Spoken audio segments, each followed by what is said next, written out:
यो सत्संगमा म स्वागत गर्दै यो सत्संगलाई अगाडि बढाउन चाहन्छु। आज म तपाईहरु माझमा मानिसहरूले किन आफ्नो धर्म आस्थालाई परिवर्तन गर्न चाहन्छन् भन्ने बारे तपाईहरु माझमा म राख्न चाहन्छु। हामीले सामाजिक सञ्जालतिरदेखि लिएर हामीले हाम्रो समाजतिर हामीले पाइराखेको छौं उसले धर्म परिवर्तन गर्यो अरे भनेर विरोध गरिराखेको र उसमाथि अपशब्द उसमाथि पीडादायी कुराहरू गरेको हामीले पाउँछौं। तर हामीले यो कुरा चाहिँ कहिले पनि गरेको पाएको छैनौं। ऊ किन आफ्नो आस्था विश्वासलाई चाहिँ परिवर्तन गर्दैछ, के कारण उसमा पर्यो भन्ने कुरा चाहिँ बुझ्ने कोसिस, विचार गर्ने कोसिस, अनुसन्धान चाहिँ हामीले गर्दै गर्दैनौं। यही हो मानिसको सबैभन्दा ठूलो मूर्खता। र मैले हिजो युट्युबमा हेर्दै थिएँ, ईसाई बन्यो हिन्दूबाट भनेर ठूलो विरोध गर्दै गरेको मैले पाएको थिएँ। हो, हिन्दूबाट ऊ ईसाई बन्न गयो, उसलाई विरोध गरेर, उसलाई गाली गरेर, उसलाई अपशब्द गरेर के त्यो फेरि आफ्नो हिन्दू बन्न सक्छ त? त्यो त पक्कै पनि होइन नि। त्यो उसले परिवर्तन के को निम्ति गर्यो त? परिवर्तन गर्न उसलाई किन आवश्यक पर्यो त भन्ने कुरा हामीले बुझ्ने कोसिस गर्दैनौं। हामीले अनुसन्धान गर्ने, विचार गर्ने कोसिस गर्दैनौं। किन? किनभने हामीमा पनि ज्ञानकै अभाव छ। ज्ञानको अभाव भए तापनि अर्कालाई चाहिँ विरोध गर्ने, अर्कालाई चाहिँ दबाउने, अपशब्द भन्ने यी कुराहरू हामीमा आउँछन्। मानिसहरूले आफ्नो आस्था विश्वासलाई चाहिँ किन परिवर्तन गर्न चाहन्छन्? म तपाईहरुलाई छोटो कुरा बताउन चाहन्छु, थोरै कुरा बताउन चाहन्छु। मानिसहरू जब जब दुःख, कष्ट, संकट, समस्यामा पुग्छन् अनि उनीहरूले त बाटो खोज्छन्। अब मलाई धेरै संकट भयो, सहन सकिन, के गर्दा होला त? के गर्दा मलाई सहज राहत हुन्छ त भन्ने कुराहरू हामीले पक्कै पनि बाटो खोज्छौं। त्यतिखेर उनीहरूले कुनै पनि एउटा राम्रो आश्वासन, प्रोत्साहन जहाँ मिल्छ, जसरी मिल्छ, उनीहरूको आत्मामा केही राहत पुग्ने कुराहरू उनीहरूले पाउँछ र त्यहाँ दुई चार कुराहरू, राम्रो शिक्षाहरू पनि उसले पाउँछ र उसलाई राम्रोसँग बुझाइन्छ। मुख्य कुरा के भने धर्म धर्म धर्म भनेर मात्रै हुँदैन नि।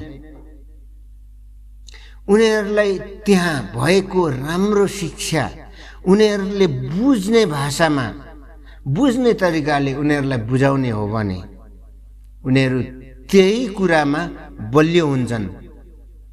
जस्तो हिन्दूहरूको धर्मशास्त्रबाट राम्रो कुरा, राम्रो तरिकाले बुझाउने हो भने उनीहरूसँग राम्रो किसिमले व्यवहार गरेर, व्यवहारद्वारा पनि बुझाउनु जरुरी छ नि, छैन र?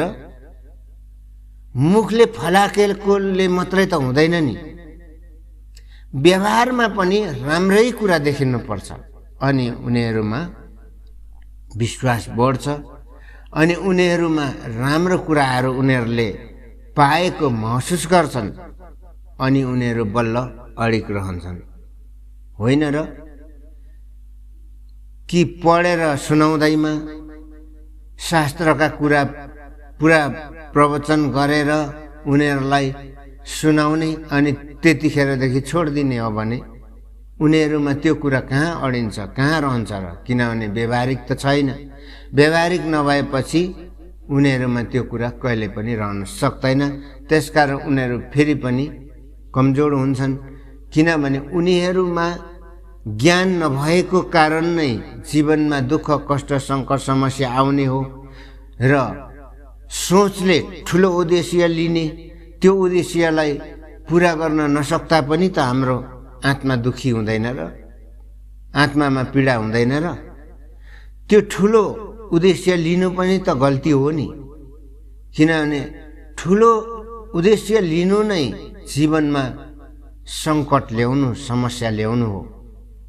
किनभने त्यो पुरा गर्नु नसक्दा पनि हाम्रो आत्मामा पीडा हुन्छ र जीवनमा हाम्रो शरीरलाई पनि धेरै दुःख कष्ट चाहिँ बिहोर्नु पर्ने हुन्छ। अनि कति कुरा हामी अज्ञानताको कारण हाम्रो जीवन पनि हामीले गुमाउन पुग्छौँ। हामीमा जब आत्मज्ञान छैन भने हाम्रो जीवनमा कस्तो कष्ट सङ्कटहरू, कति दुःख कष्टहरू आइलाग्छन्। तर मानिसले कहिले पनि सुखको अनुभूति गर्न सक्दैन,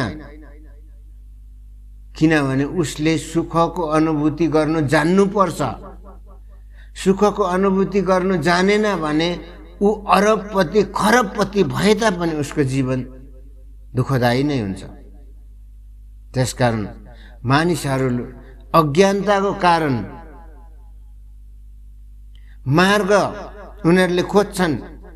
त्यो सिद्धान्तमा लाग्दाखेरि चाहिँ मेरो जीवन सहज हुन्छ कि, मेरो पीडा कम हुन्छ कि, मेरो रोग निको हुन्छ कि भन्ने कुराहरू उनीहरूको मनमा भएको कारण, मनमा आएको कारण उनीहरू त्यो आफ्नो धर्म आस्थालाई परिवर्तन गर्न पुग्छन्। त्यसकारण हामीले विरोध होइन, उसलाई राम्रो कुरा सिकाउने, राम्रो कुरा बुझाउने, उसले बुझ्ने भाषामा बुझाउनु जरुरी छ। विरोध गरेर के हुन्छ? इसाई बन्यो भनेर विरोध गर्दैमा ऊ इसाईबाट फेरि हिन्दू बन्न सक्छ र? जसले विरोध गर्छ नि उसैलाई नराम्रो ठहरिन्छ, किनभने यो अज्ञानतामा काम नगरौँ। ज्ञानी ज्ञानद्वारा काम गरौँ, सबै कुराको समाधान हुन्छ।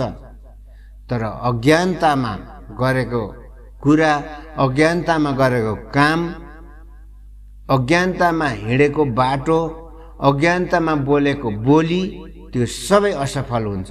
त्यसकारण म यहाँहरू सम्पूर्णलाई र हाम्रो सारा संसार, सबै संसारका मानिसलाई पनि म भन्न चाहन्छु, ज्ञानद्वारा काम गरौँ, ज्ञानको खोजी गरौँ। ज्ञानद्वारा मानिसको जीवन, ज्ञानद्वारा हाम्रो